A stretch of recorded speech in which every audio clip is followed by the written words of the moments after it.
Quelques préalables, je ne prétends pas achever ce thème. Amen. Parce que personne n'a le monopole de la connaissance et de la révélation. Il y a d'autres bien-aimés qui vont passer après moi et par la grâce du Seigneur, ils vont compléter là où je n'ai pas pu et ils vont sans doute également vous dire ce que je n'ai pas pu vous dire. Mais il y a une chose que nous devrions retenir, que lorsque nous parlons du jour du Seigneur, ça veut dire que c'est quelque chose de merveilleux. Pourquoi je dis que c'est quelque chose de merveilleux? Tout simplement parce que c'est le jour qui est réservé à notre Seigneur. Mais quelque part, ce jour-là peut aussi être un jour de malheur. Parce que la Bible dit que lorsque Christ reviendra, il reviendra comme un voleur. Et celui qui sera dans le sommeil aura du mal justement à suivre le Seigneur. Et c'est pour cela que le thème que nous allons aborder ce soir, cette nuit, est un thème très important. Pourquoi est-ce qu'on parle du jour du Seigneur? Si la Bible nous parle du jour du Seigneur, c'est parce que quelque part il y a un autre jour. Et lorsque nous parlons du jour, ne prenons pas le jour comme étant un jour qui a 24 heures. Nous allons le comprendre plus tard.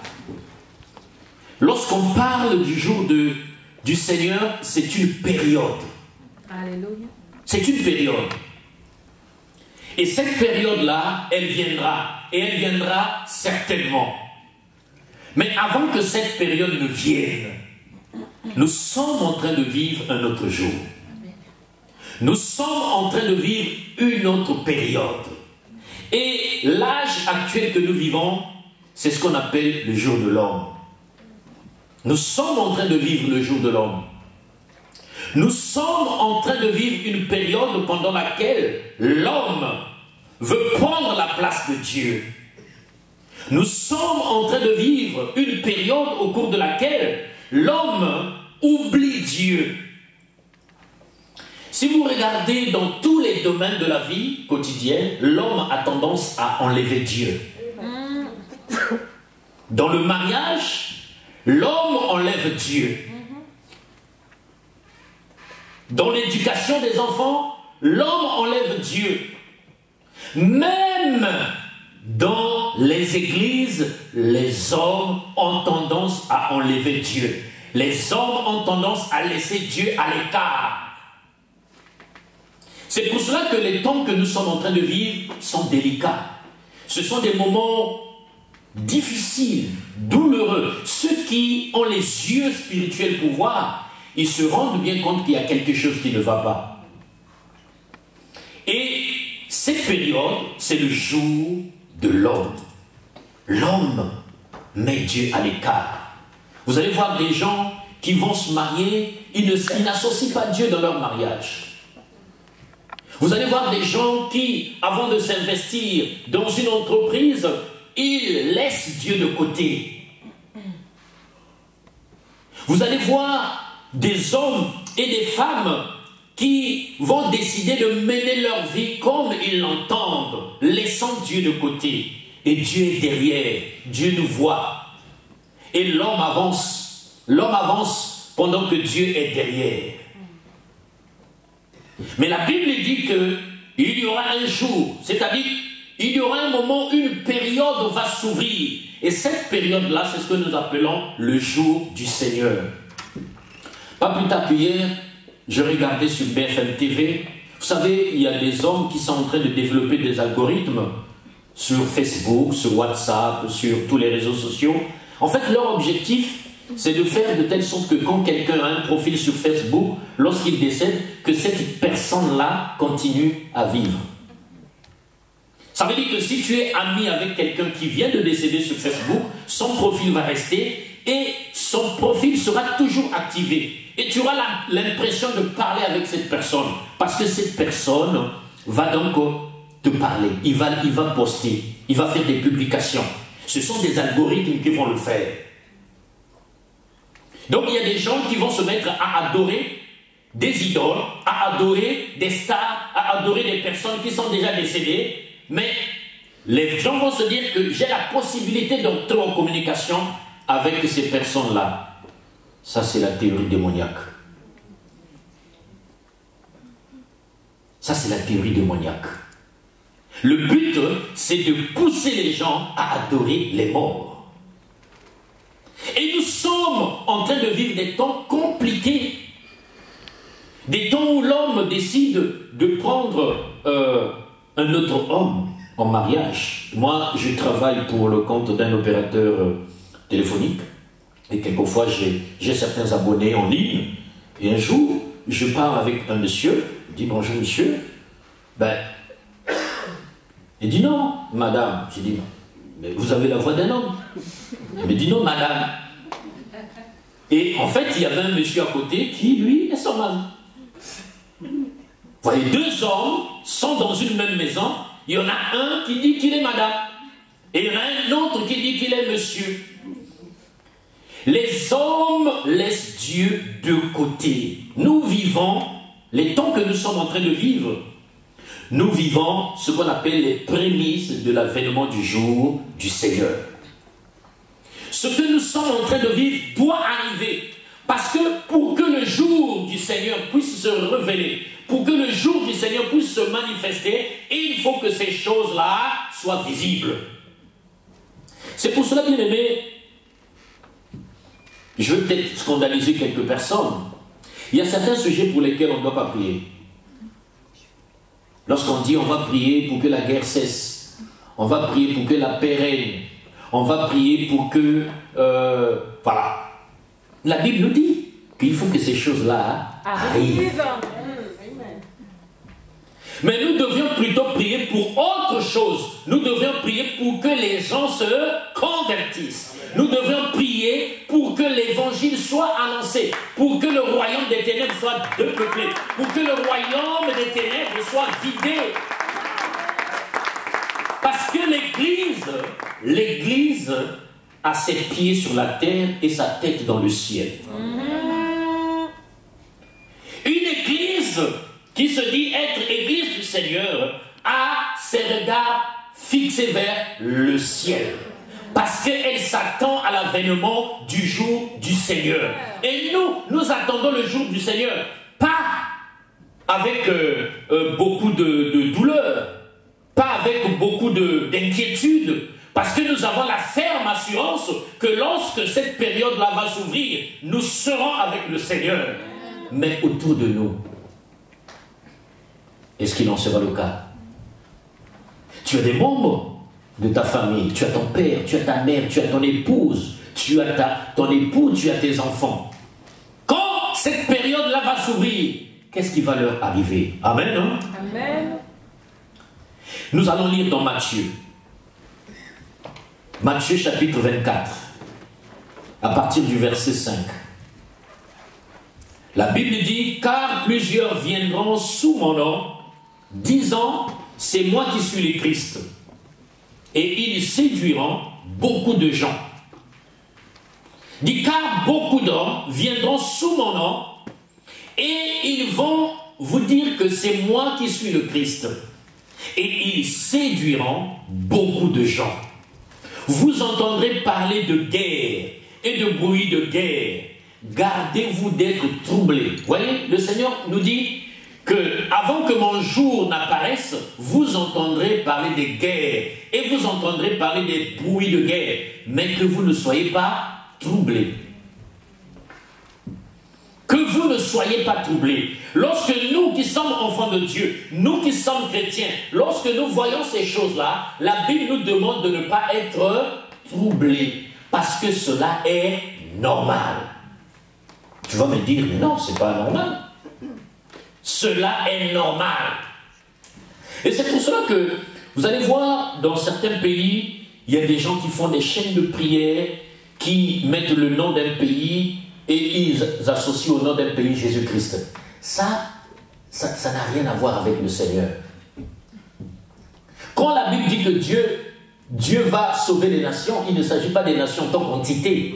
Parce que toi, tu es une nation. Amen.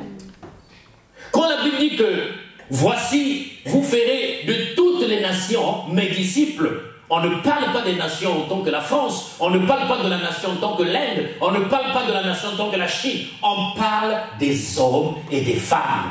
Parce que tu es une nation. N'est-ce pas Abraham est une nation? Parce que du sein d'Abraham est sorti Israël.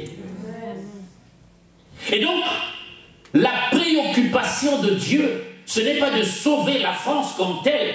La préoccupation de Dieu, ce n'est pas de sauver une quelconque nation territoriale. La préoccupation de Dieu, c'est de te voir converti et aller au ciel.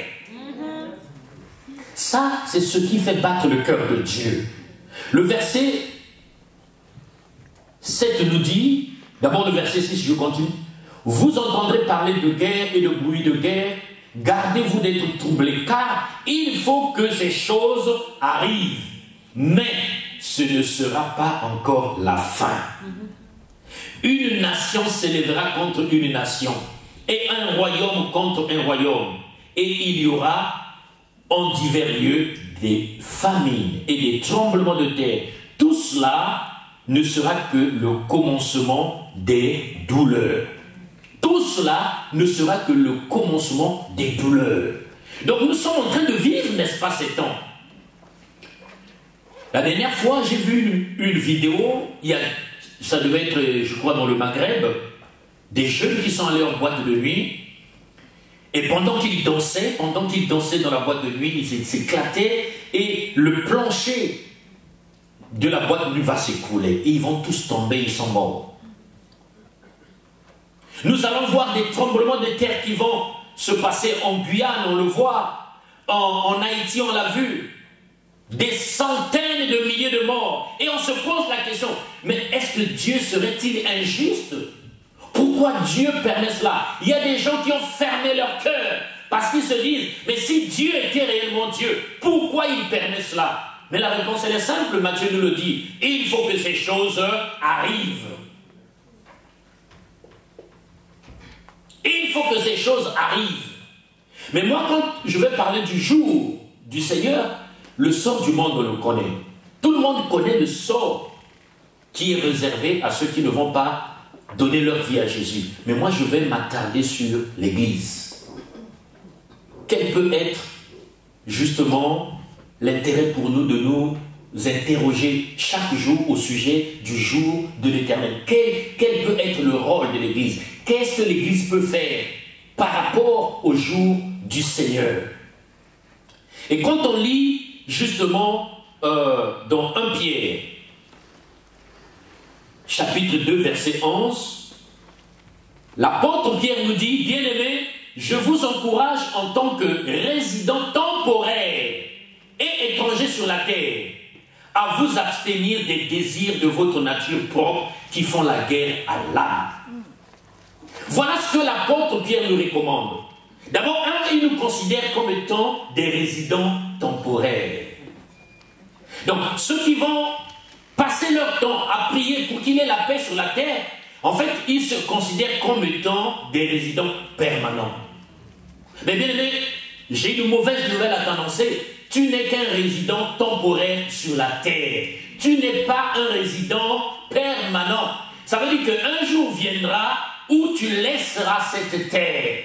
Ce jour-là viendra. Vous savez, il y a un événement qui est probable dans la vie d'un homme, c'est le jour de notre mort. Personne ne peut l'éluder. Personne ne pourra l'éviter. Et c'est pour cela que quand j'essaie d'aller un peu plus loin dans le raisonnement, lorsque la Bible parle du jour du Seigneur, nous disons que ce jour-là, en fait, c'est l'ouverture d'une période, on va le voir, c'est l'ouverture d'une période au cours de laquelle beaucoup d'événements vont se dérouler. Mais pour quelqu'un qui est déjà décédé, est-ce que ce jour-là a de l'importance pour lui? Non. Et quelqu'un, il y a un commentateur biblique biblique qui a dit que lorsqu'on parle du retour de Jésus, lorsqu'on parle du jour du Seigneur, mais on peut l'assimiler à la mort.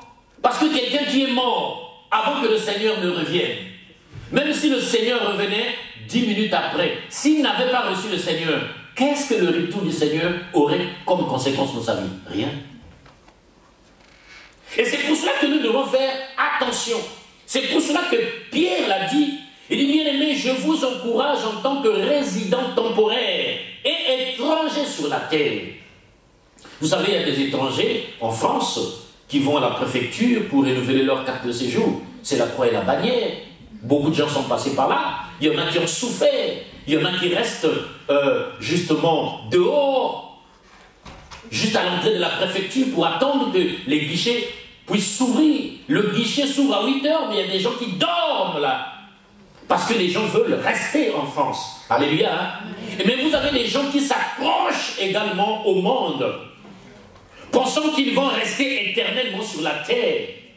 Vous allez voir des gens qui vont penser qu'ils vont rester éternellement jeunes. Ils vont hésiter, ils vont refuser de grandir dans leur tête parce qu'ils veulent rester jeunes. Mais bien aimé, la vieillesse arrivera. Un jour, la mort arrivera et nous quitterons cette terre. Alléluia. Amen. Mais il y a quelque chose qui est très important que Pierre nous a dit. Il dit, je vous encourage à vous abstenir des désirs de votre nature propre qui font la guerre à l'âme. Bien aimé, s'il y a un problème actuellement au niveau de l'Église, c'est le problème du désir. Il y en a qui disent que, oui, mais il y a un passage qui dit dans les psaumes que fait de l'Éternel tes délices et il te donnera ce que ton cœur désire. Mais bien aimé, la véritable version, ce n'est pas celle-là. La véritable version veut dire, fais de l'Éternel tes délices, il te donnera ce dont tu as besoin. C'est pour ça que dans Matthieu, il avait dit, lorsque vous priez, dites, notre Père qui est aux cieux, ainsi dites, donne-nous notre pain quotidien. Et le Seigneur est là, il va te donner ce dont tu as besoin. Parce que lorsqu'on parle de désir, il y a la notion de la convoitise qui entre dedans. Et Pierre nous encourage à ne pas vivre selon notre propre nature qui fait la guerre à notre âme. Vous allez voir, beaucoup de chrétiens sont dans des conflits. Conflits avec le Seigneur, conflits avec eux-mêmes. Conflits. Ils ne savent plus quoi faire. Mais lorsque nous parlons du jour du Seigneur, lorsque cette période-là va s'ouvrir, si tu es dans cette situation, qu'est-ce qui va t'arriver? La Bible dit que ce jour-là viendra comme un voleur. Malheur à une femme qui sera enceinte. Il dit, priez même que cette période ne s'ouvre pas pendant qu'il y aura l'hiver. La Bible dit que quand quelqu'un est allé au champ, qu'il prenne le soin de ne même pas rentrer chez lui.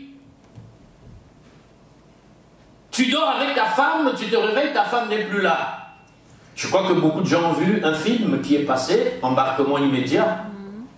C'est un film qui a été mise en scène aux États-Unis, ça s'appelle Embarquement immédiat, tu peux chercher sur Internet, tu le verras.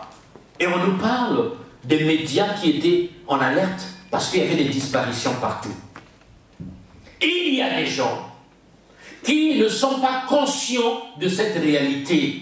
Et ces gens-là, on les trouve même dans l'Église. Il y a des chrétiens qui vivent comme si Christ n'était jamais venu.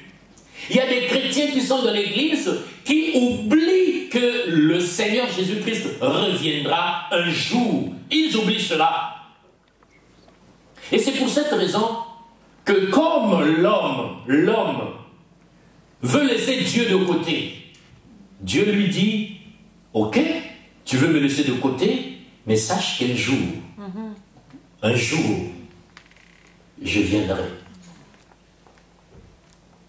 C'est une promesse, parce que beaucoup de gens disent que, voilà, Dieu nous a fait des promesses au sujet de la guérison, Dieu nous a fait des promesses au sujet de la prospérité, c'est une bonne chose. Mais les gens oublient cette promesse, c'est aussi une promesse. Je reviendrai. Ce n'est pas une menace, mais c'est une promesse. Et quand Dieu a fait une promesse, il l'accomplit. Il n'est pas un fils de l'homme pour mentir, ni un homme pour se repentir. Ce que sa bouche dit, lui, il fait tout pour l'honorer. Et il a promis qu'il reviendra, que ce jour-là se manifestera, et cela va se faire, bien-aimé. Que tu le veuilles ou pas, cela va se manifester, cela va se révéler. C'est pour cela que l'Église doit être en alerte. L'Église doit se réveiller, le pasteur l'a dit, l'Église doit se réveiller. Lorsqu'on parle de l'Église, je ne parle pas de ce bâtiment, je parle de toi, je parle de moi. C'est à nous de nous réveiller, bien-aimés. De nous réveiller, parce que ce jour-là viendra. La Bible nous dit dans Romains 1, verset 18, « La colère de Dieu se révèle du ciel contre toute impiété. » La colère de Dieu. Nous sommes, comme je vous l'ai dit en introduction, dans un temps où l'homme laisse Dieu de côté. Et comme l'homme veut que Dieu soit de côté, Dieu nous laisse. Dieu nous abandonne. Tu veux mener ta vie comme tu le veux. Toi, tu as un seul cœur, mais tu veux aimer 10 femmes à la fois. Mais Dieu va te laisser faire. Tu as un seul cœur, et tu le divises en 10, mais tu vas souffrir. Alléluia, hein? Est-ce que tu m'as compris? Amen. Tu as un seul cœur, mais tu le donnes à 10 personnes. Tu vas souffrir. Tu laisses Dieu de côté. Tu laisses Dieu loin de toi. Tu dis, Seigneur, toi tu restes dans ton coin. Moi je mène ma vie comme je l'entends. Et la Bible dit dans Romains que la colère de Dieu se révèle du ciel contre toute impiété. Vous allez voir, bien-aimés, que nous sommes en train de vivre des moments où les gens vivent dans l'impiété. L'impiété prend de l'ampleur. Regardez sur Facebook. Regardez sur Facebook. Mais vous allez vous dire, mais on est dans quel monde? Chacun veut être prédicateur. Chacun veut être prédicateur. Dans sa chambre, quelqu'un se filme, il prêche. Qu'est-ce qu'il raconte aux gens? Il conduit les gens à la dérive. Et il y en a, je vous ai dit que même dans l'église, on trouve des gens qui vivent dans l'impiété. Parce qu'on trouve sur les réseaux sociaux des gens qui se lèvent, même pour détruire l'église. Mais l'église, bien aimée, c'est le corps de Christ. La Bible assimile l'église à l'épouse de Christ. Bien aimé, si tu veux avoir des problèmes avec un homme, touche à sa femme. Amen. Et c'est pour cela que la Bible dit que celui qui détruit le temple, nous sommes le temple. Celui qui détruit le temple, Dieu le détruira. Mais celui qui touche également l'église, qui est assimilé à l'épouse de l'église, il rendra des comptes à Dieu. Parce que l'église n'est pas une institution humaine. L'église a été voulue de Christ. L'église a été voulue de Dieu. C'est pour cela qu'il avait dit à Pierre que tu es Pierre et sur toi je bâtirai mon église. Pourquoi Dieu a placé l'église sur la terre? C'est pour que nous puissions nous préparer pour ce jour.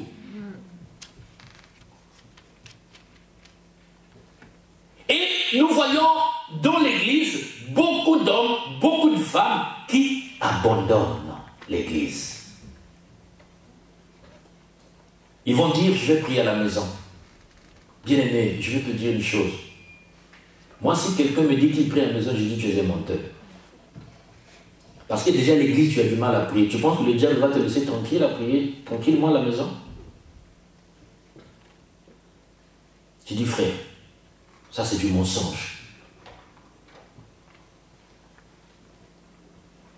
La colère de Dieu se lève contre toute impiété et toute injustice des hommes qui retiennent injustement la vérité captive. Verset 19. Car ce qu'on peut connaître de Dieu est manifeste pour eux. Dieu le leur ayant fait connaître. En effet, les perfections invisibles de Dieu, sa puissance éternelle et sa divinité se voient comme à l'œil. Depuis la création du monde, quand on les considère dans ses ouvrages, ils sont donc inexcusables. Puisque, ayant connu Dieu, Ils ne l'ont point glorifié comme Dieu et ne lui ont point rendu grâce. Mais ils se sont égarés dans leurs pensées et leur cœur sans intelligence a été plongé dans les ténèbres. Se vantant être sages, ils sont devenus fous et ils ont changé la gloire du Dieu incorruptible en image représentant l'homme corruptible, des oiseaux, des quadrupèdes et des reptiles. Nous le voyons dans l'église. Quelqu'un va se prêcher.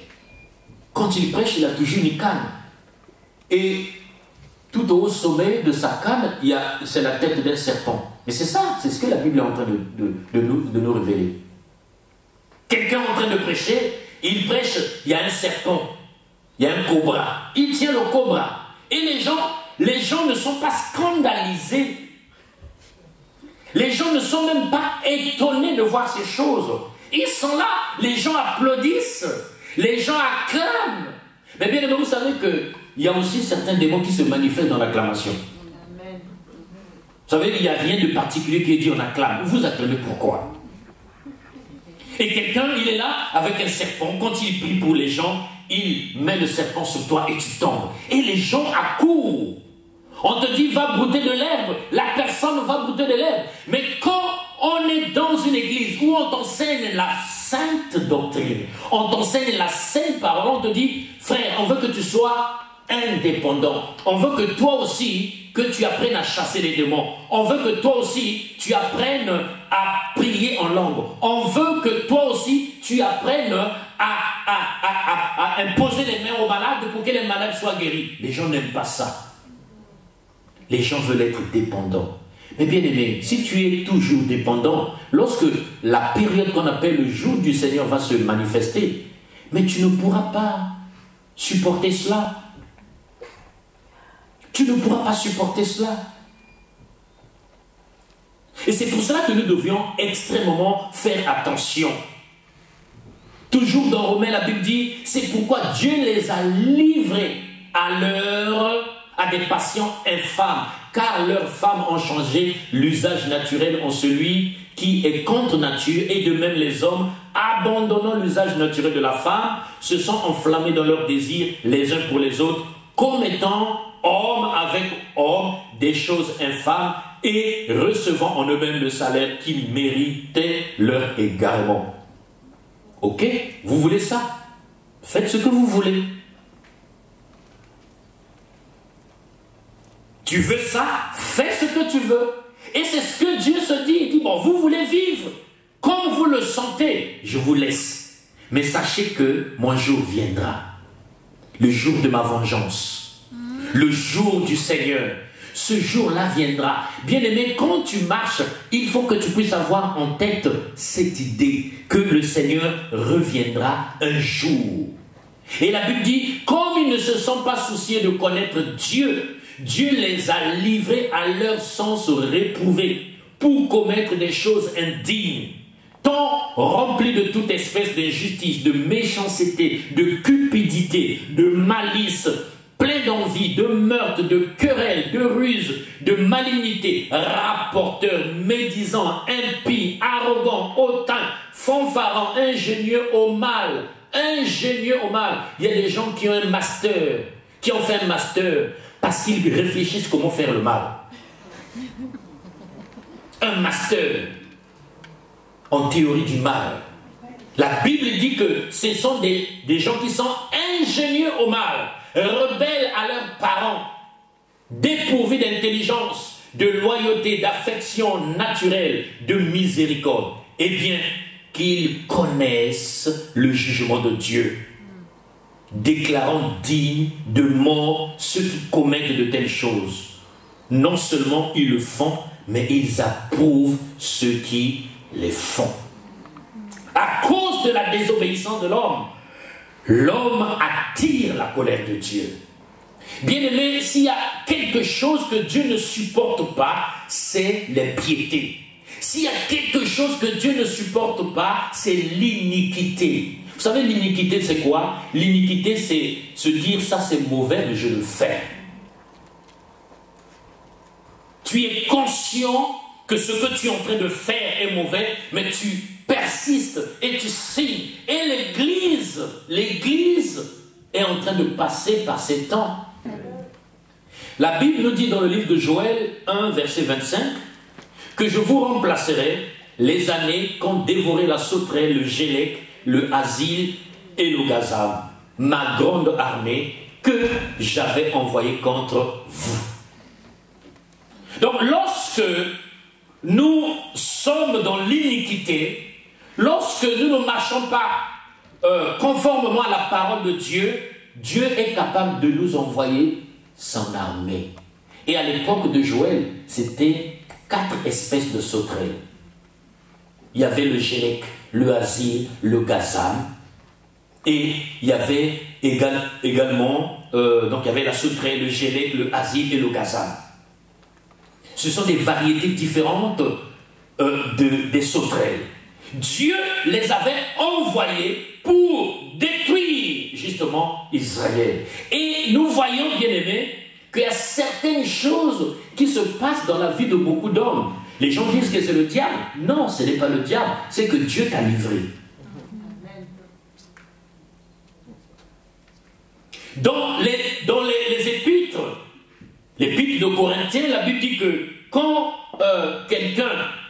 quelqu'un vient annoncer une parole qui est contraire à ce que lui, Paul, annonçait, que cette personne soit considérée comme étant anathème. Donc, maudit de Dieu. Bien, mais faisons attention avec Dieu. Toutes les situations qui arrivent dans la vie d'un homme ne sont pas forcément l'œuvre du diable. Dieu peut te livrer. Il te livre parce que tu es têtu, parce que tu ne veux pas écouter, parce que tu ne veux pas abandonner ton petit copain là. Dieu peut permettre que tu tombes enceinte, que ça tourne mal quand on lève l'utérus. Et un jour tu es marié, tu es dans la douleur, et le pasteur va souffrir, il va jeûner tous les jours, mais tu n'as plus d'utérus. Bien aimé, si tu n'as plus d'utérus, ça ce n'est que là qu'il a que la souveraineté de Dieu. Amen. Parce que c'est Dieu qui a placé l'utérus dans le corps de la femme pour que l'utérus porte un bébé. Si on te l'enlève, à ce moment-là, c'est un miracle qu'il faut. Alléluia. Et le miracle ne dépend pas de l'homme, le miracle dépend de Dieu. Et Dieu peut dire, je ne le fais pas. Vous savez, à l'époque de Jephthé, il y a des gens qui avaient refusé d'adorer Dieu, ils sont allés adorer des idoles. Et quand ça s'est mal passé, ils sont revenus vers Dieu pour dire, est-ce que tu peux nous sauver? Dieu a dit, non, je ne vous sauverai pas. Repartez vers les dieux que vous adorez. Fraîche. Aujourd'hui, bien aimés, il y a beaucoup de gens qui vont être surpris, je dis bien surpris. En Afrique, il y a un témoignage, il y a un couple, des jeunes, tout beau, voilà, ils étaient dans le copinage et ils vont aller faire leurs affaires quelque part. Et la fille était chrétienne. La fille est chrétienne et le garçon c'était un gentleman, vous voyez, des jeunes qui arrivent, ils marchent, ils séduisent la jeune sœur, il te dit des belles paroles hein, pour t'attirer. Il te fait croire que tu es la plus belle du monde. Il te fait croire que tu es plus belle que la lumière qui éclaire, je ne sais pas, le soleil ou qui éclaire la mer. Et il te dit des choses. Et la fille tombe dans le panneau. Et ils vont jusqu'au bout de leur acte. Et quelque chose va se passer. Le garçon va dire à la sœur, il dit, bon, supposons que le Seigneur revienne maintenant là.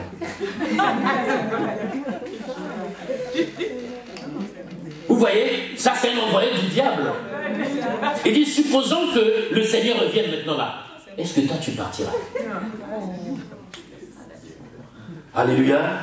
Bien aimé, faisons attention. Et à l'époque du prophète Joël, les hommes ne voulaient pas justement s'accrocher à Dieu. Celui qui ne veut pas s'accrocher à Dieu, en fait, quand le jour du Seigneur va se manifester, il va se manifester pour sa destruction. Mais pour celui qui est sûr, qui a reçu Jésus dans sa vie, celui qui marche dans la crainte de Dieu, celui qui demeure dans la présence de Dieu, il ne peut pas avoir pas peur de cette période-là qui va s'ouvrir. Il y a un frère qui m'a dit, oui, parce que lorsque la période qu'on appelle le jour du Seigneur va se révéler, je vous l'ai dit que ça commencera par l'enlèvement justement de l'Église, le retour de Jésus, l'enlèvement de l'Église. Et plus tard, il y aura la bataille d'Armageddon. Il y aura ce qu'on appelle d'abord la grande tribulation. Et après la grande tribulation, il y aura donc la bataille d'Armageddon pendant laquelle Satan sera donc lié. Et on nous parle éventuellement de 144 000 personnes qui pourraient être sauvées, qui seraient sauvées. Et le frère me dit, oui, mais bon, on nous dit qu'il y aura quand même des rachetés qui vont laver leurs robes. Moi, il n'y a pas de problème, même si je ne suis pas enlevé, mais pendant cette période-là, je crois que je pourrais me convertir. J'ai dit, frère, si tu penses comme ça veut dire que tu vas déjà en enfer. Alléluia. Hein? Si tu réfléchis comme ça, c'est que tu vas déjà en enfer. Et je vous ai parlé de la sauterelle, du gazam, du gélèque et du asile. Pourquoi est-ce que je vous ai parlé de ces choses? Je vous ai dit que je parlerai du jour du Seigneur par rapport à l'Église. Et nous voyons des fléaux qui sont en train de se produire dans l'Église, justement pour distraire les chrétiens, pour qu'ils ne soient pas concentrés par rapport à l'avènement du Christ. Et ça, malheureusement, l'Église est dans la distraction. L'Église est dans la distraction. Oublions que le Seigneur reviendra. Et je veux bien qu'on parle de bénédiction. Moi, j'en veux. Je veux bien qu'on parle de mariage. Je veux bien qu'on parle de richesse. C'est une bonne chose. Si on n'a pas l'argent, on ne peut pas payer les instruments pasteurs. Si on n'a pas l'argent, on ne peut pas payer cette salle-là. On ne peut pas. On en a besoin. Mais ça ne doit pas être la priorité du chrétien. C'est pour cela que Christ avait dit, recherche premièrement le royaume et la justice de Dieu, et tout le reste sera donné par-dessus. Et nous voyons que à cause du péché, la destruction est arrivée. Mais cette destruction-là, pourquoi est-ce qu'elle est là? En fait, c'est pour nous interpeller, pour que nous puissions nous dire, ah, si nous ne nous redressons pas, nous allons périr. Je vous ai parlé du gazam, de la sauterelle, du gélèque et du asile. Nous allons comprendre quelque chose au travers de ces 4 espèces de sauterelles. En faisant une étude, je me suis rendu compte d'une chose, c'est que le gazam, lui, c'est une espèce de sauterelle, comme je vous l'ai dit. Et l'œuvre du gazam, c'est d'attaquer les fruits. Quand la sauterelle, cette espèce qu'on appelle le gazam, arrive sur un arbre, il commence par attaquer les fruits. Vous avez, sur un arbre, vous avez des feuilles, vous avez des fruits, vous avez le tronc et vous avez les racines. Mais cette espèce qu'on appelle le gazam commence d'abord par détruire les fruits. Quand on parle des fruits, ça vous fait penser aux fruits de l'esprit. Et le fruit de l'esprit, c'est l'amour, c'est la tempérance, c'est toutes ces choses-là dont Galates 5 nous dit. Et nous voyons que beaucoup de chrétiens négligent ces choses. Les chrétiens ne veulent plus vivre la patience. Les chrétiens ne veulent plus vivre la tempérance. Les chrétiens ne veulent plus vivre la maîtrise de soi. La bénignité, la douceur, la bonté, ce sont des mots qui sont rares. Les chrétiens sont orgueilleux. Les chrétiens sont hautains. Le chrétien, il est capable, après avoir levé ses mains devant le Père dans l'église, dès qu'il sort là, il prend son téléphone, il commence à faire le Congo-ça. Vous connaissez le Congo-ça? Vous connaissez le Congo-ça? Oui. La médisance. Il n'a pas vécu les faits, mais quand il raconte ces faits-là, c'est comme s'il était là. Le gazam va commencer par détruire les fruits. Et on voit de plus en plus des chrétiens qui ne manifestent plus les fruits de l'esprit.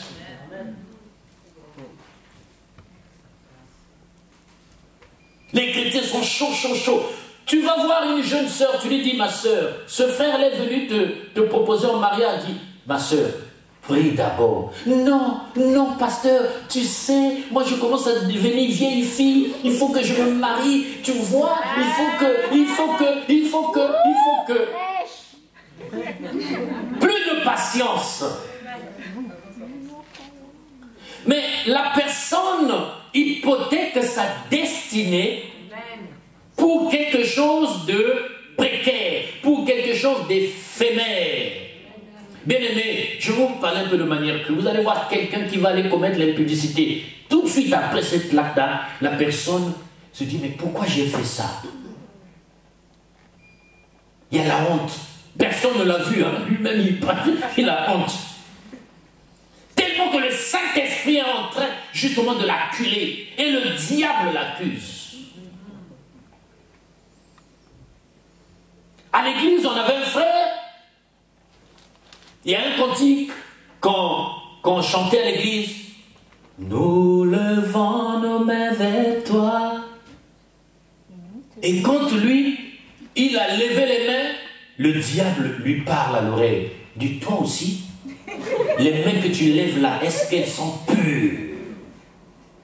Est-ce qu'elles sont pures? Et le frère, pendant que les autres étaient dans l'adoration, tout d'un coup, les frères, il a baissé ses mains, il est devenu triste. Pourquoi? Parce qu'il y a une réclamation qui est là. Amen.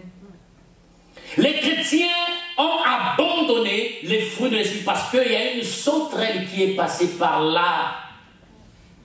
La Bible dit que dans les derniers temps, l'amour d'un grand nombre de personnes se refroidira.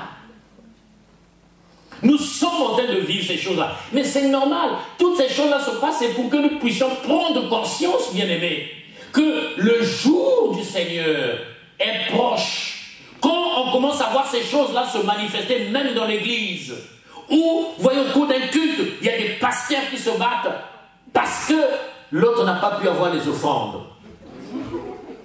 Quand on commence à voir ces choses-là, nous devons nous poser la question, est-ce que cela est normal? Non, cela n'est pas normal. Mais dans un sens, cela est normal parce qu'il faut que ces choses arrivent. Alléluia. Et nous voyons que l'œuvre de ce Gazam, il vient pour attrister le Saint-Esprit. Éphésiens 4, 30 dit, n'attristez pas le Saint-Esprit que Dieu a scellé vous pour le jour de la rédemption. Vous savez, le Saint-Esprit est dans notre vie comme un sceau. Si tu n'as pas cette marque-là du Saint-Esprit, tu as quelle marque? La marque de la bête. Et c'est pour cela que lorsque j'aime bien cette image qu'on voit sur Internet, où on a mis en place une porte et pour aller au ciel, et la personne arrive, reste devant la porte, et il y a comme un scanner, il y a quelque chose qui passe, qui te scanne. Si c'est bon, tu passes. Si c'est pas bon, la porte ne s'ouvre pas. Mais c'est la marque du Saint-Esprit. La Bible dit que c'est le Saint-Esprit qui atteste à notre esprit que nous sommes enfants de Dieu. Vous savez, il y a même des gens qui doutent de leur filiation avec Dieu.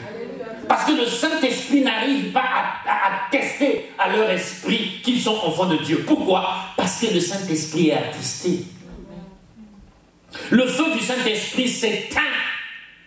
Nous voyons des chrétiens qui dorment, la désobéissance, l'orgueil spirituel, l'abandon de l'ardeur de la vie de prière nous manquent.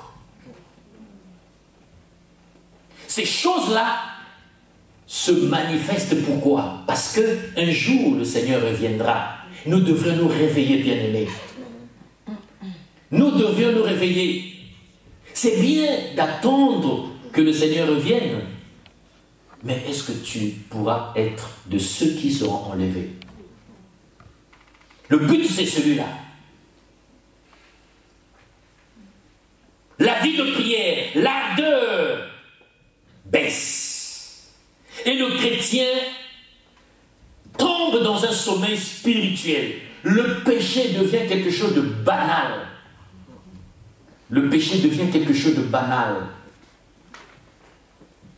Le Saint-Esprit est attristé, ne se manifeste plus. Et la présence de Dieu devient rare. Les miracles que nous raconte la Bible, on ne les vit plus. Pourquoi? Parce que le péché est là. Le péché est là. Bien aimé, si nous vivons, c'est par pure grâce. Parce que ce qui s'est passé à l'époque d'Anania et Saphira pourrait se produire dans les églises. Et qu'est-ce qu'on dirait des pasteurs? Oh, il a commencé à vendre les gens. Non, le Saint-Esprit, il est libre, il fait ce qu'il veut. Amen. Le sommeil spirituel. Et la sauterelle, elle va s'attaquer au feu. Le gazam s'attaque aux fruits. Donc après que le gazam soit passé, les fruits, le Saint-Esprit est éteint, maintenant on commence à te dépouiller de tout ce que tu as. Les feuilles, ce qui fait ta beauté. Amen. Alléluia. Parce que ce qui fait la beauté d'un arbre, ce sont les feuilles, n'est-ce pas? Et là, c'est la destruction de la vie de prière. Quand il n'y a plus de feuilles, l'arbre devient sec. Il n'y a plus de vie de prière. Et quand il n'y a plus de vie de prière, il n'y a plus de respiration. Vous savez, l'arbre respire par les feuilles. Parce que lorsqu'il y a l'échange entre le gaz carbonique et l'oxygène, ça se passe au niveau des feuilles. C'est ce qu'on appelle la photosynthèse. Et quand il n'y a plus de feuilles, tu ne respires plus. Tu ne respires plus.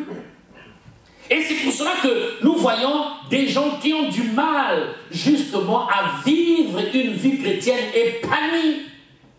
Une vie chrétienne épanouie ne peut pas la vivre. Pourquoi? Parce qu'il n'y a plus de feuilles dans leur vie. Mais s'il n'y a plus de feuilles dans ta vie, ta marche dans le Seigneur va s'arrêter un jour. Et quand le jour du Seigneur va se manifester, mais tu seras déjà mis à l'écart. Alléluia. Le génèque, lui, il va s'attaquer aux branches. Il va s'attaquer aux bourgeons. Les petits fruits qui étaient en toi, qui commençaient un peu à fleurir, ils vont tous tomber. Les branches vont commencer à tomber. Et quand les branches se détachent de l'arbre, cela augure quelque chose de mauvais. Il n'y a plus de feuilles, il n'y a plus de fruits, il n'y a plus de branches. Qu'est-ce qui va se passer? C'est la destruction, justement, de tes œuvres.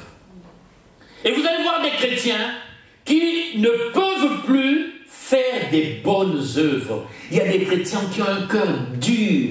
Un frère vient le voir pour dire, frère, j'ai faim. Il dit, oh, va, Rabashiko Yaba, j'ai pris pour toi. Un frère, tu as 10 euros, donne-lui 10 euros et ça va résoudre son problème.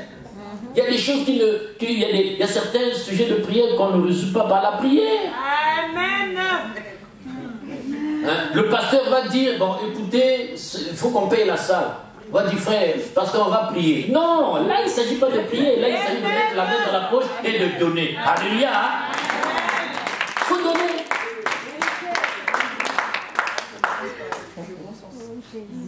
Et il y a des gens qui sont là, quand il a son salaire, même pour donner la dîme, c'est un problème. Et il y en a qui disent, je vais payer ma dîme. Moi, chez moi, on ne paye pas la dîme. On donne la dîme. Et les gens du mal, ils regardent son argent et disent, waouh, tout ça, je vais donner. Il y a un frère qui était dans des problèmes. Il dit, pasteur, est-ce que vous pouvez prier pour moi? On prie pour la personne. La personne avait un problème avec son employeur au prud'homme.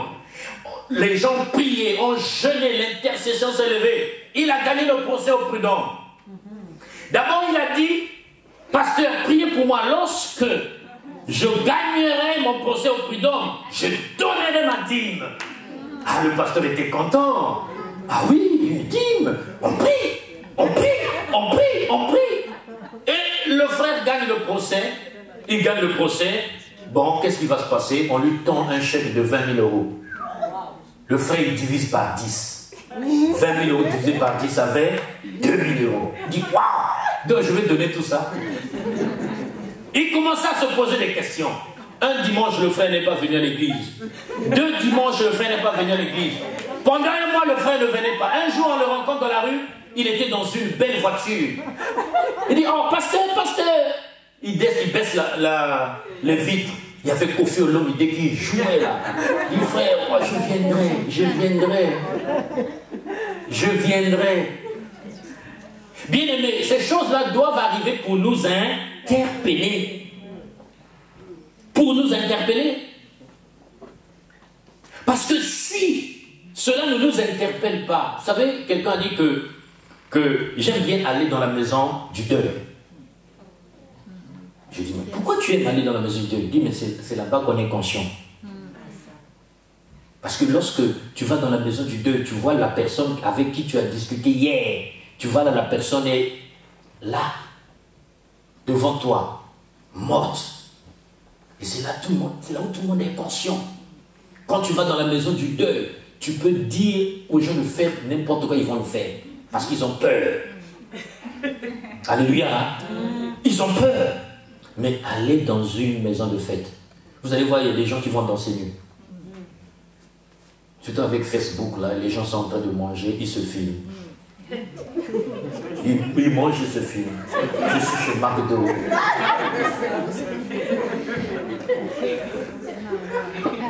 Alléluia. Hein? Et le asile, lui, pendant que les fruits, les feuilles et les branches ont été détruits, pourris, lui, il va s'attaquer aux écorces. Il va commencer à manger les écorces. Et c'est une mort programmée. Une mort programmée. Il y a des gens qui sont déjà morts avant que le jugement ne puisse se faire. Et le jour du Seigneur n'est pas... Vous savez, il y a deux tendances. Il y a des gens qui pensent que le jour du Seigneur, c'est le dimanche lorsqu'on se rassemble. Voilà, c'est le jour du Seigneur. Non. Ce n'est pas ce scénario-là que le christianisme a eu à mettre en place. Le jour du Seigneur, c'est une chronologie puissante et cataclysmique qui commence avec l'avènement de Christ. Dès que Christ va revenir, c'est à ce moment-là que son jour commence. Et il faut faire la différence entre le jour du Seigneur et le jour de Dieu. Le jour de Dieu, c'est la finalité de toutes choses. Mais le jour du Seigneur, c'est l'ouverture d'une période qui va commencer par l'avènement du Messie, donc de Yeshua Mashiach, de notre Seigneur Jésus-Christ. Et cette période-là va couvrir justement le moment où le Seigneur revient et le moment où il y aura le jugement. Toute cette période-là, c'est ce qu'on appelle le jour du Seigneur. Mais la bonne nouvelle pour toi et moi, c'est que pour ceux qui seront vivants, lorsque Christ reviendra, ils vont être enlevés. Alléluia. Ils vont être enlevés. Donc en fait, tout le reste là ne les concerne pas. C'est pour cela que je me dis, le sort du monde, on le connaît. Le monde va rester. Ils vont vivre tout ce qui va se passer. Hein? Les 1260 jours, les 3 ans et demi de la grande tribulation, tout ça, la manifestation de l'antichrist, la bête, le faux prophète, ils vont vivre cela. Mais ceux qui, à cet instant-là, seront en Christ, ils vont être enlevés. C'est pour cela que ma mission ce soir, c'est de te dire, le jour du Seigneur est une bonne nouvelle pour toi. Amen. Parce que lorsque ce jour-là va commencer, c'est à ce moment-là que tu seras enlevé. Mais ne pourra être enlevé que celui qui aura le sceau du Saint-Esprit. Parce que ceux qui vont rester, on va imprimer sur leur corps la marque de la bête. Et le jour du Seigneur, c'est le début de l'intervention de Dieu dans les affaires humaines. Le jour du Seigneur, c'est le temps de la justice et du jugement du Seigneur. C'est le temps de la justice. C'est le temps du jugement. Et lorsqu'on lit dans la Bible, on voit bien que l'apôtre Pierre, il nous montre que le jour du Seigneur couvre la période, comme je le dis, qui commence de l'avènement du Messie jusqu'au jugement et la destruction de la terre par le feu et l'établissement de la cité de Dieu. Ce qu'on appelle la Nouvelle Jérusalem céleste. Et donc, lorsqu'on lit ces écritures-là, cela doit nous pousser justement à être éveillés.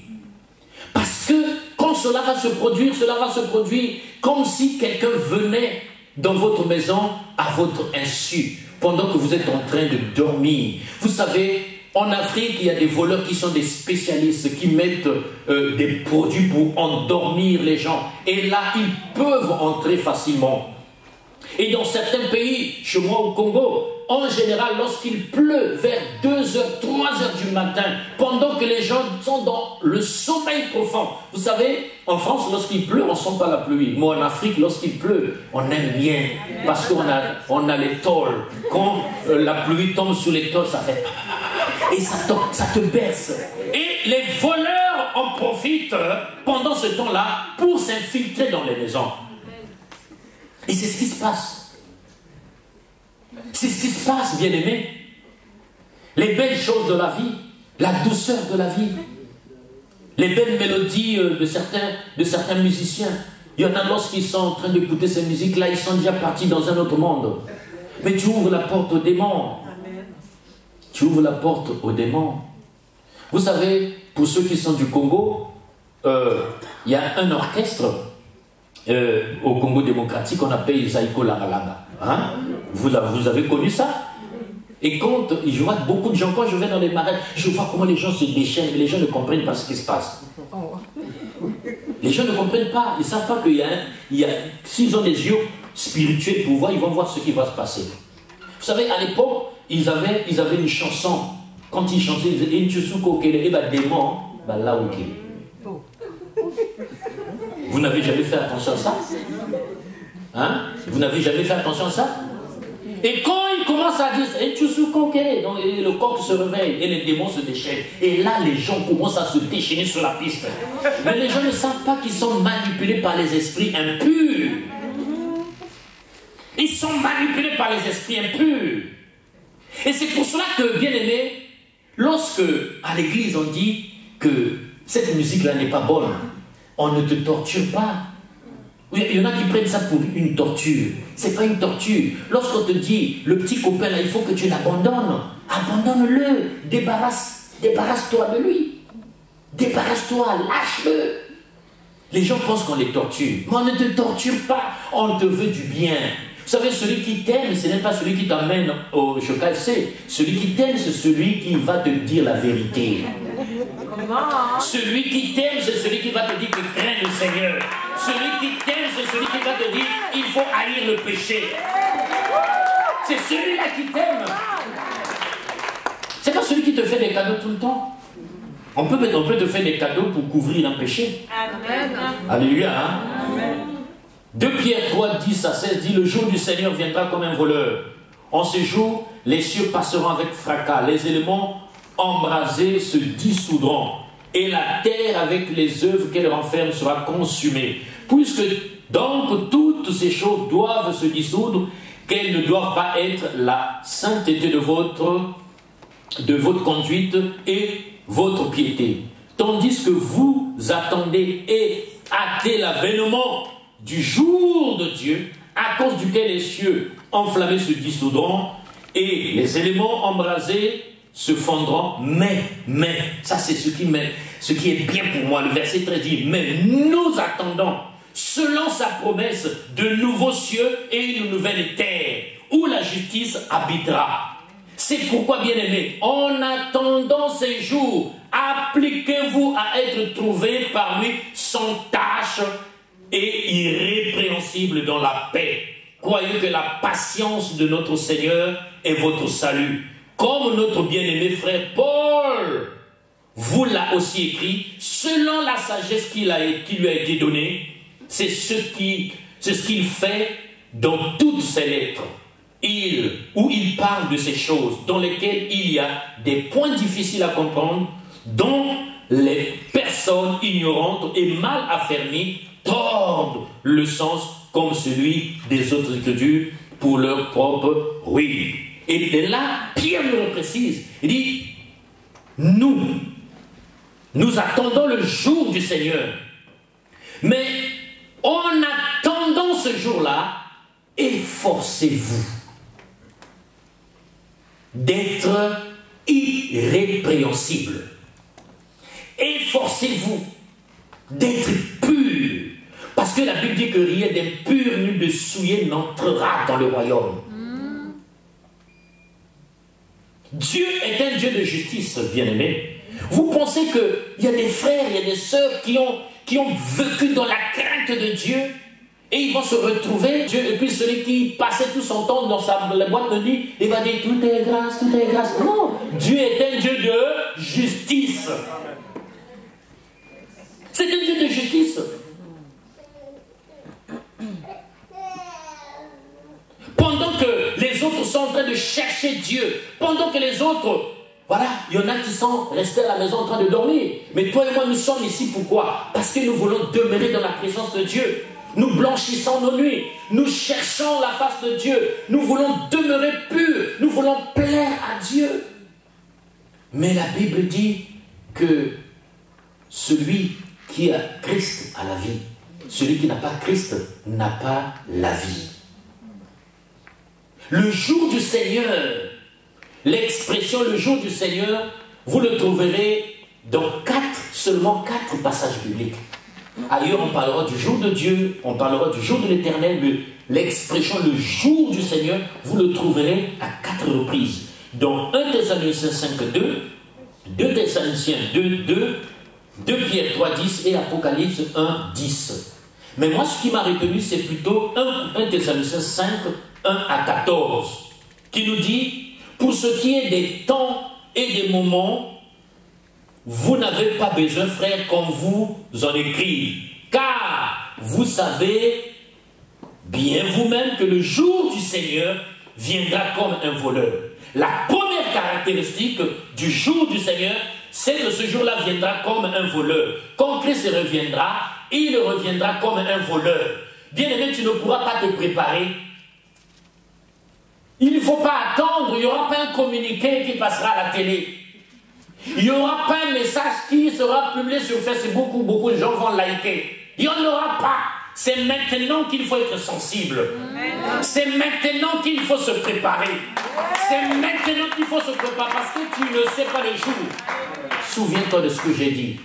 Il y a certains commentateurs qui ont dit que le jour du Seigneur peut ressembler à la mort.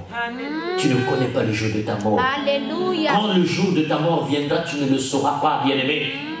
Il y en a qui sont sortis le matin pour aller au travail et 10 minutes après, on appelle la femme pour dire que votre mari est décédé. Mais comment est-il décédé? Hier encore, je partais au travail à Agnières, il y a eu un grave accident voyageur et ça nous a fait arriver justement en retard au travail. Mais cet homme-là qui est tombé dans les rails, il ne pensait pas tomber dans les rails. Quand il est sorti, il s'est habillé, il s'est parfumé, il dit je vais au travail. Peut-être qu'il y avait une petite copine qui l'attendait au travail. Vous savez, il y a des gens qui sont zélés pour aller au travail parce qu'il y a des petits copains, des petites copines. Alléluia. Il était content pour y aller. Mais sur le chemin du travail, il va trouver la mort. Mais même si le Seigneur revient dans 10 ans, mais pour lui, c'est quoi?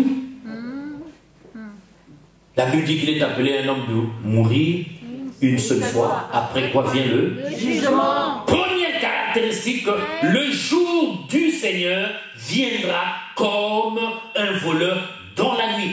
Pourquoi Pierre et pourquoi Paul précise dans la nuit?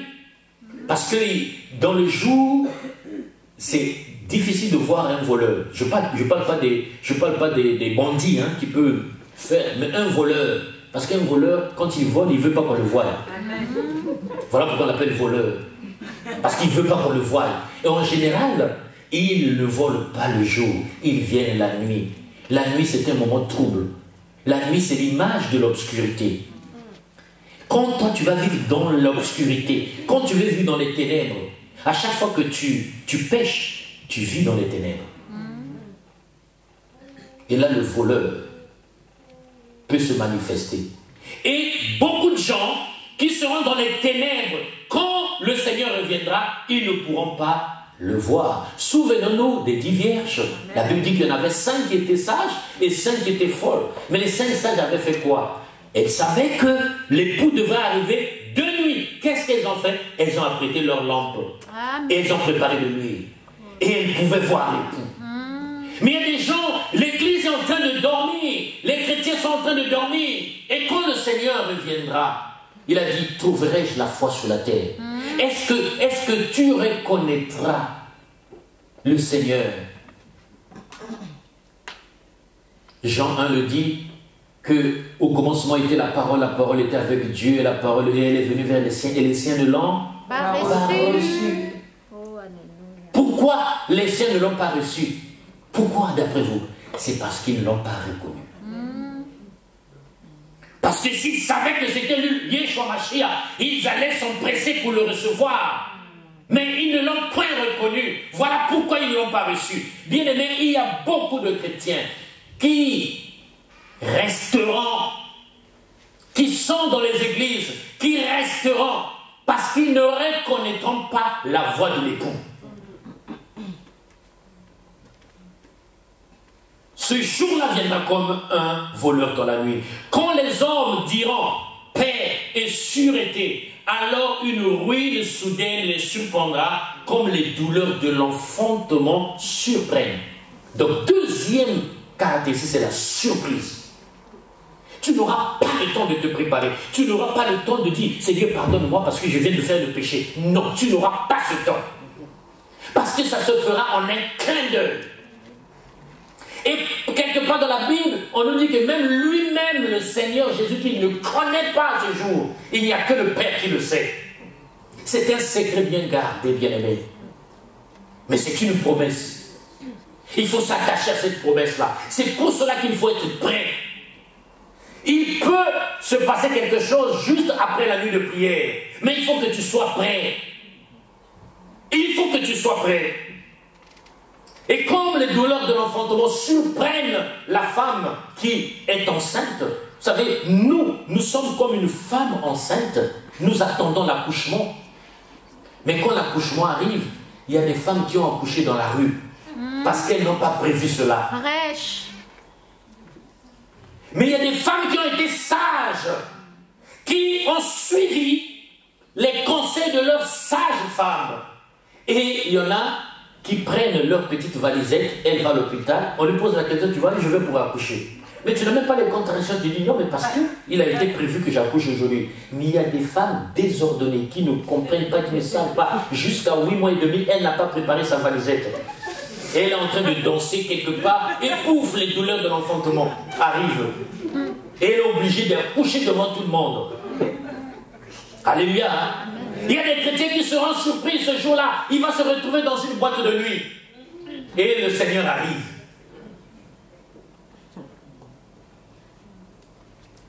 Le Seigneur arrive.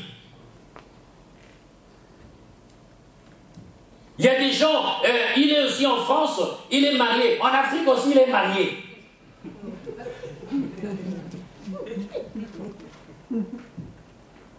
Et pendant que tu fais ça, lorsque le Seigneur reviendra, qu'est-ce qui va se passer? Et ils n'échapperont point. La troisième caractéristique, c'est que personne ne peut s'échapper. Bien aimé, personne ne peut s'échapper. Vous savez, j'aime bien la pensée de David qui disait « Où fuirai-je loin de Dieu ?» Où fuirai-je loin de Dieu? Il a des yeux partout. Il est omniscient, omnipotent, omniprésent. Il voit tout, il sait tout. Pendant que tu es en train de mentir, il sait que tu mens. Pendant que on t'appelle, tu es quelque part en train de parler avec un copain, tu dis que non, je suis à l'école. Oh, tu mens et Dieu te voit. Dieu te voit. Bien aimé, l'Église doit se réveiller. L'Église doit se réveiller parce que le jour du Seigneur est une bonne nouvelle pour nous. Parce que, bien aimé, on est fatigué de vivre sur la terre. Il faut qu'un jour le Seigneur revienne pour qu'on puisse aller dans la gloire. Yes. Et quand je dis ça, il y en a qui sont attristés. Parce qu'il y en a qui sont accrochés au steak, il y en a qui sont accrochés au hamburger, il y en a qui veulent aller au cinéma tous les jours, il y en a qui veulent aller au McDonald's tous les jours. Mais bien aimé, ça cessera un jour. Amen, hein? Amen. Mais vous, frères, vous n'êtes pas dans les ténèbres. Pour que ce jour vous surprenne comme un voleur. Dites-vous, vous n'êtes pas dans les ténèbres. Pour que ce jour vous surprenne. Donc, ce que nous sommes en train de faire, là, c'est pour te dire, ne demeure pas dans les ténèbres. pour ne pas que tu sois surpris ce jour-là. Pour ne pas que tu sois surpris ce jour-là. Il ne faut pas que tu demeures dans les ténèbres, bien-aimé. Il faut sortir des ténèbres. La Bible dit, réveille-toi, toi qui dors, et Christ t'éclairera. Si tu es dans les ténèbres, tu vas dire, Seigneur, je veux que tu viennes, que ta lumière vienne dans ma vie. Si tu es dans les ténèbres, tu vas dire, Seigneur, je veux que ma vie ne soit plus dans les ténèbres. Je suis fatigué. Cette histoire de papier en France, beaucoup ont régné la foi. Il y a une sœur qui me disait, il dit, mais je cherche des hommes avec qui je veux me marier pour avoir des papiers, mais mon corps est fatigué, parce que tous les hommes qui viennent, ils s'en vont, ils ne me donnent pas les papiers. J'ai dit, mais ils ne te donneront pas les papiers. Ils ne te donneront jamais les papiers. Les gens ont fait des compromissions. Les gens ne veulent plus entendre parler de la sanctification. Les gens ne veulent plus entendre parler de la pureté, Les gens veulent qu'on scanne leur vie. L'année prochaine, à la même époque, vous savez, il y a des pasteurs qui le disent avec une voix, l'année prochaine, à la même époque, tu en passeras un fils.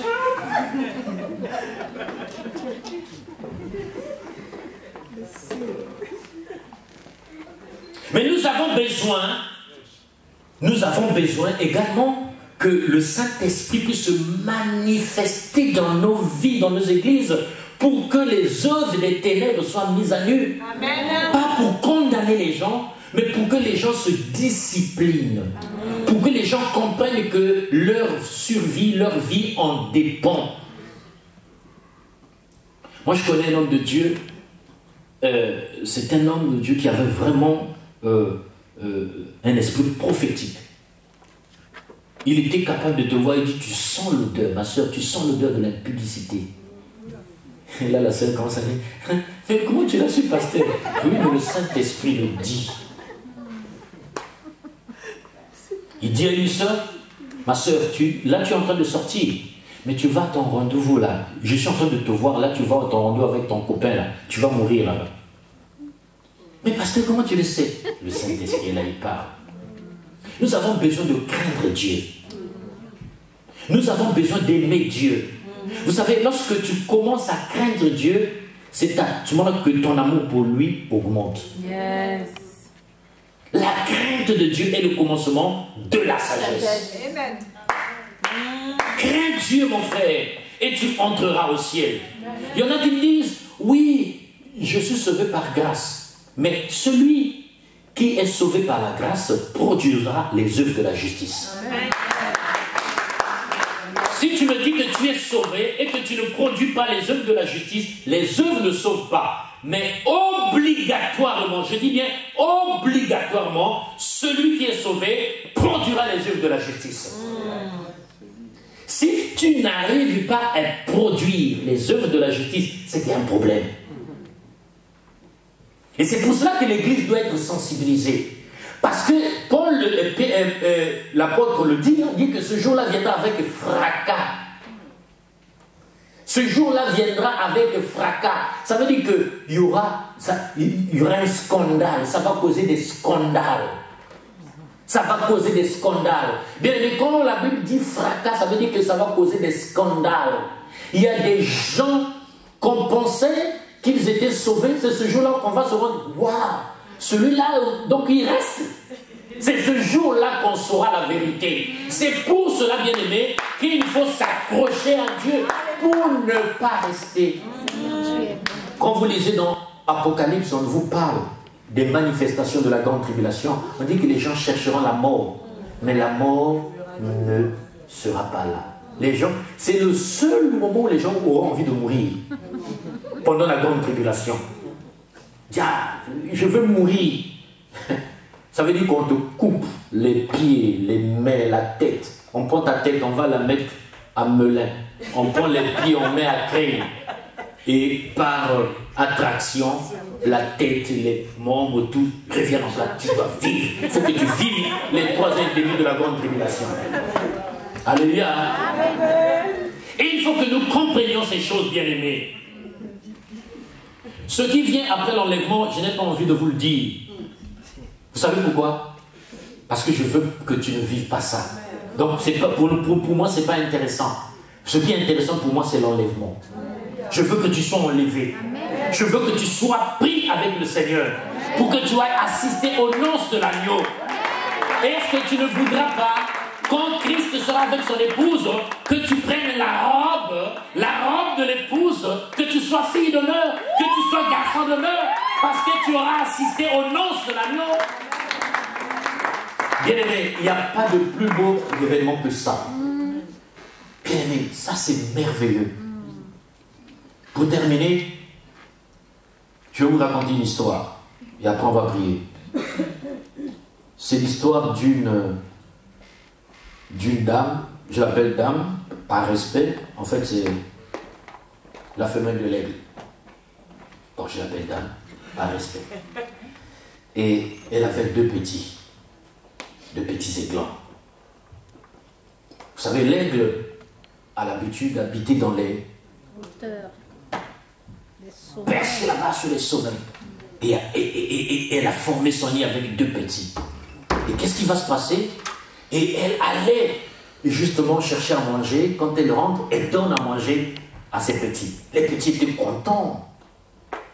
Les petits étaient contents. C'est maman qui allait prendre à manger. Ils étaient là, chouchoutés dans un nid douillet. Ils étaient contents au chaud. C'est maman qui se donne la peine. C'est comme le pasteur. Le pasteur, il se donne la peine. Il prie, il jeûne. Bien-aimé, le ministère, moi j'ai vu des pasteurs pleurer. Hein? Les pasteurs que vous voyez là, quelquefois ils pleurent. Ils pleurent chez eux à la maison. Ils pleurent devant Dieu. Ils jeûnent, ils prient, ils se soucient de l'œuvre de Dieu. Ils se soucient des âmes. Parce que Dieu leur a donné ce mandat. Dieu leur a donné ce fardeau. Et ils parlent. Ils venaient donner à manger. Comme le pasteur est là, en train de surveiller, le pasteur t'appelle tous les jours. Ma soeur, pourquoi tu n'es pas venue à l'église? Le jour du Seigneur va arriver. Ah non, vous savez, non, ben, il a neigé aujourd'hui. Bon, il a plu. Bon, vous savez. Ah bon, frère? Il a parlé des musulmans. Quand il pleuve, qu'il neige, qu'il vente, ils sont là. Amen. Et quand ils font le ramadan, dans les pays où il n'y a que eux, les commerçants, les gens sont affamés pendant qu'ils sont en prière. Amen. Et l'aigle donnait à manger, les enfants étaient là en train de manger. Manger. Et au bout d'un certain temps, la maman commençait à leur dire, mais il faut que vous fassiez également des efforts. Il faut aller aussi chercher à manger. Non, papa, maman, on est bien, ok. Quand maman partait, qu'est-ce que les aiglons font? Les aiglons se déplumaient. Parce qu'ils ne voulaient pas avoir des ailes pour aller chercher à manger. Donc ils se déplumaient. C'est ce que les chrétiens font. Les chrétiens ne veulent pas être autonomes. C'est pour cela qu'on vous maltraite. C'est pour cela qu'il y a des pasteurs gourous, il y a des pasteurs sorciers qui maltraitent les chrétiens. C'est pour cela qu'il y a des pasteurs qui sont en train d'abuser, justement. Il est dans l'église, il a enceinté 6 femmes. Et les gens pensent que c'est normal. Pourquoi? Parce que les gens se déplument. Et il n'arrêtait pas de le faire. Et la maman était étonnée de constater que des mois après, elle n'avait plus des aiglons dans le lit. Puisque, à force justement de rester pendant des mois, les aiglons sont devenus des aigles. Ils étaient, voilà, t'as fait des torses bombés là, tout et tout. Non, vous savez, c'est anormal de voir un chrétien qui est dans l'église depuis 10 ans, mais vous voyez l'apparence. Il dit à tout le monde que ça fait 10 ans qu'il s'est converti, mais quand vous le voyez, il a la voix d'un enfant. Il parle comme un enfant. Il ne veut pas grandir. Et c'est ce que ces aiglons-là faisaient. Mais à un certain moment, ils étaient plus aiglons, ils sont devenus des aigles. Mais ils avaient partout aucune plume. Ils devenaient lourds. Et quand c'est comme ça, on devient obèse. Et ils n'arrivaient plus à voler. Et un jour, on va mettre le feu. On met le feu. Ils étaient sur les sommets, hein. On met le feu quelque part, le feu commençait à arriver. Et maman vient voir les petits et dit, ah bon, écoutez, le jour du Seigneur est arrivé. Là, c'est chacun pour soi maintenant. Vous savez, quand le jour du Seigneur viendra, même le pasteur, il va oublier l'église. Parce que lui, il va se soucier de lui. Ce que je vous dis est profond. Le jour du Seigneur arrive. La maman leur dit, écoutez, bon, là, c'est le jour du salut. Hein. Bon, moi je vous disais, il fallait que vous appreniez à voler, vous ne vouliez pas. Vous voyez, le feu arrive. Il dit, bon, vous êtes lourd.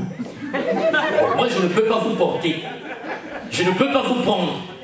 Donc, si je reste là, on meurt tous. Ok? Mais il faut que l'espèce soit... Il faut que l'espèce soit... C'est pourquoi vous allez voir qu'il y a des frères à qui on parle des frères. Tu veux qu'on te laisse? On va ailleurs. On va aller prendre d'autres personnes qui ont besoin, qui ont un cœur disposé. On te laisse. Tu veux rester dans cet état? On te laisse. Mais c'est avec douleur que cette maman l'a fait. Parce qu'elle s'est dit, si je meurs avec vous, l'espèce s'arrête. Il faut que, si vous parlez, aujourd'hui les gens sont fiers de dire, oh, je suis l'aigle, mais parce qu'il y a une maman qui avait accepté de ne pas mourir avec les petits. Et les enfants, comment dire, mais maman, tu nous laisses. Je dis, mais non, vous n'êtes plus des enfants. Vous n'êtes même plus adolescents, vous êtes des adultes. Mais vous vous êtes fait déplumer et vous n'arrivez plus à pouvoir vous envoler. Mais je ne peux pas. Je ne peux pas. Il y aura un moment où, bien aimé, ce que tu fais là va s'arrêter. Mais la Bible dit que mieux vaut la fin d'une chose que son commencement. Même si tu as commencé dans le péché, termine dans l'esprit. Il est grand temps. Et comme ces deux enfants-là, ces deux aigles, ben, ils ont péri. Pas parce qu'on ne les aimait pas, parce qu'on ne pouvait plus rien faire pour eux. Vous savez, il y a des chrétiens, à un certain moment, on les recommande à Dieu. Dis Seigneur, je suis fatigué. Voilà, toi-même, tu t'en occupes. Frère, si les pasteurs se disent ça de toi, c'est qu'il y a un problème. Amen. Parce que pour que tu entendes la voix de Dieu, ça va être compliqué. Si tu n'entends pas le pasteur, penses-tu être capable d'entendre la voix de Dieu? La Bible dit que Dieu parle tantôt d'une manière, tantôt d'une autre. Mais quelquefois, tu ne comprends pas, même Samuel ne comprenait pas la voix de Dieu, il fallait Élie pour lui révéler que Dieu l'appelait. Et il faut demeurer dans l'église. Il faut rester dans l'église pour attendre ce jour-là. Pas pour justement vivre les perspectives qui viendront après l'enlèvement. Non, moi je veux m'arrêter à l'enlèvement. Ce qui vient là, je ne veux pas, même pas en parler. C'est pour ça que Paul disait que il se passe au milieu de vous un péché, le péché à un niveau un peu... C'est même honteux d'en parler. Donc pour la bataille d'Armageddon, tout cela, je ne veux pas en parler. Parce que je ne veux pas que tu puisses penser que ça va être possible de se convertir après. Non, c'est maintenant. Amen. Le changement, c'est maintenant. Amen, hein? Amen. On va se lever.